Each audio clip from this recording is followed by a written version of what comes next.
Beverly Austin. Welcome to Rock Book Show. Today we are thrilled to have with us R.J. Smith, the author of the new book, The One, The Life and Music of James Brown. You know, as I was looking at the title, I thought, that makes sense. James Brown, the one and only, but that's not what it means at all. What does it mean? Well, that's there in the title too, but what it really means is he always said it was the secret to his success and to who he was. And then he also always said, and I'm never going to tell you what it is. Now, when he talked to musicians, the one meant the first beat of the measure, the first of the four, and how he really wanted people to hit that hard. Rhythm and blues tended to emphasize the two and the four. He wanted to start you running with that first beat.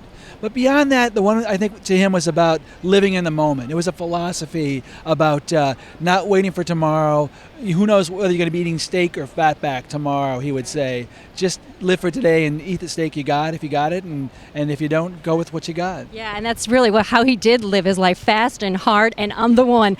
And why now, RJ? Why write the book now? James has been gone for 5 years, going on 6 years. Why was now the right time?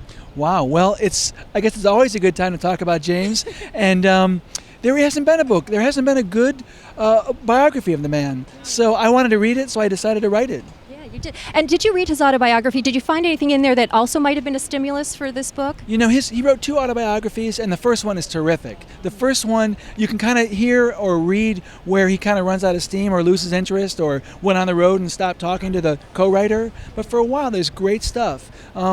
I tried to use some of that and try to fact check some of the things in that book and try to write a definitive book. Yeah, and you really did. I mean, the book is incredible. It's very historical as well, but you blend that so nicely into the life of this man and the music. I know people want to read about the music, but the history is absolutely fascinating. How in the world did you sift through all of this information? Because it also seems like everybody's got a James Brown story to tell. Well, that's the great thing. Everybody I talked to, if they would sit down and talk to me, and mostly people did, they had 1 or 21 amazing stories that, Brown showed you one little part of who he was when he talked to you, and he only showed you that, and then everybody got a different side of the guy, and I try to get those stories in the book.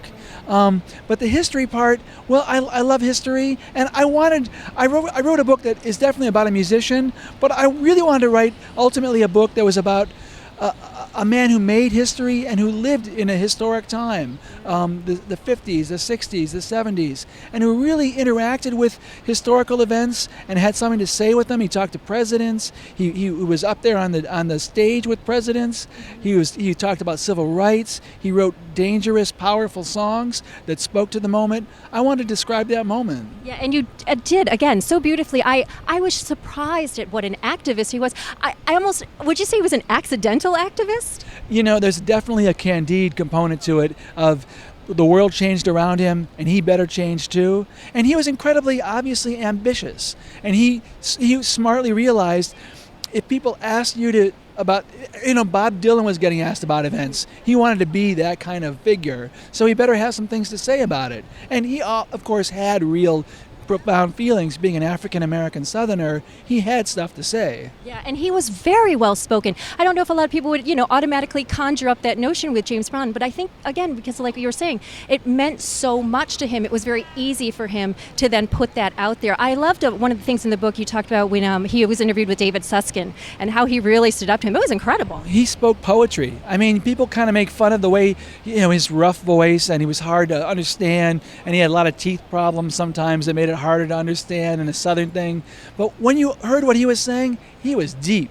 And that David Susskind thing where he defines what soul and soul music means, I'm glad that's there in the book, because that really tells you a lot about the man. Yeah, him going to Vietnam was also something that touched me very, very much. But when you said about his teeth, it reminded me in the book when he said, if you have your hair and your teeth, you pretty much got everything.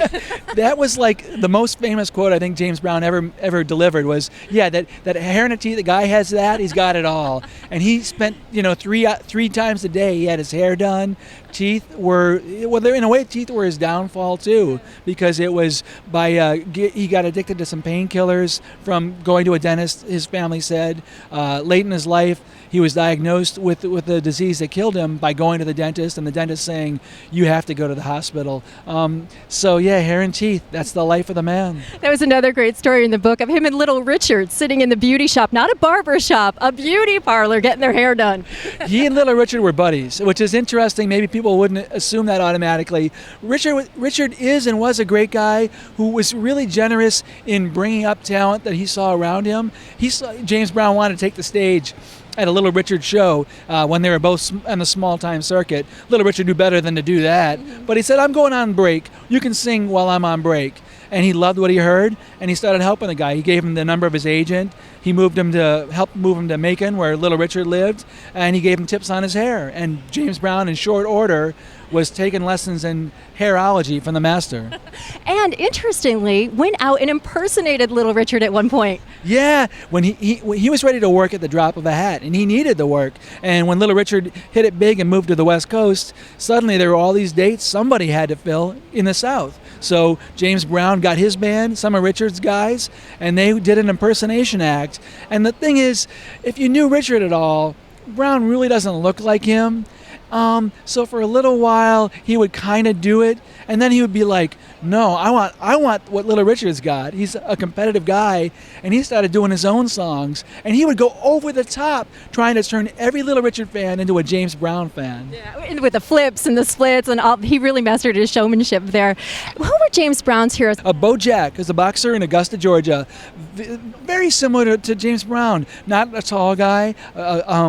Grew up incredibly poor, and they came out of this thing called the Battle Royale, which is a horrible tradition everywhere, mostly in the South. You'd get a lot of young kids, African-American kids, put them in a ring, blindfold them, and have them swing it out, and the last one standing got the coins that you threw at them. Brown did that. Bojack did that. Bojack really taught Brown how important it was to fight. I mean, Brown was a fighter in good and bad ways all his life, and he learned from Bojack how to defend himself. Yeah. And then the other guy was a preacher in Augusta, Georgia. I think maybe Daddy Grace, people called him. He had other names, but that's the popular name for him.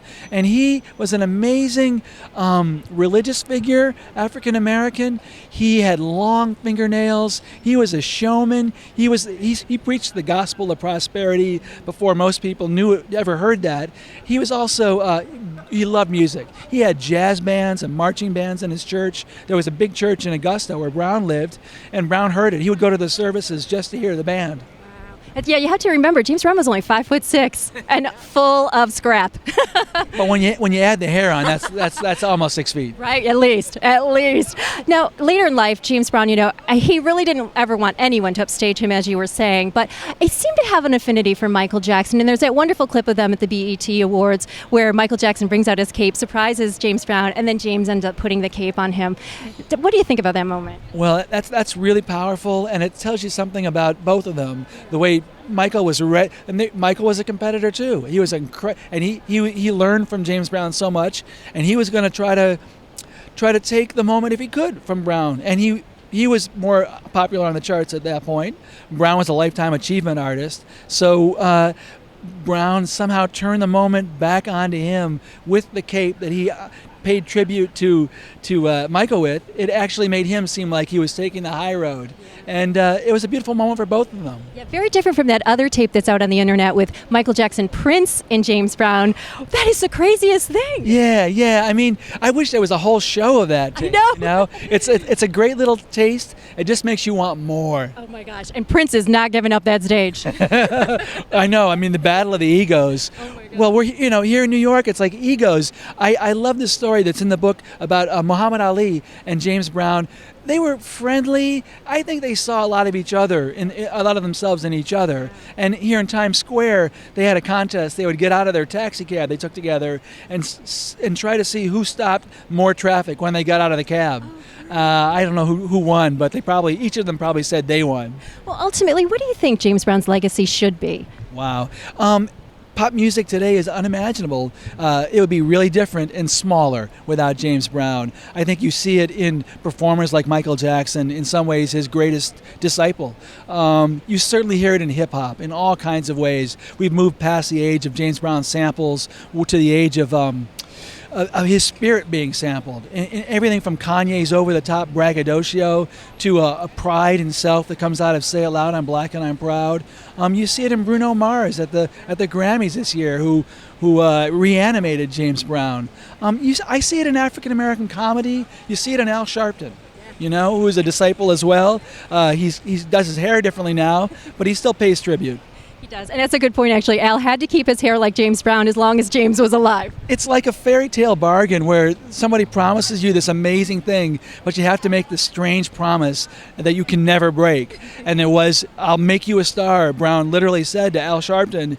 If you just do this, not just if, but if along with other things, you listen to me and do your hair the way I say you should and never change it. And he never did until he died. Do you have a favorite quote from James? Wow, a favorite quote from James. One that is not necessarily a good quote, but it says something about the guy that I just hear it coming out of like a noir movie or something, where he said, "I've got the Lord in one hand, I've got the devil in the other. You never know which hand's going to come." And we will leave it there. R.J. Smith, thank you so much for being here. Amen. Thank you.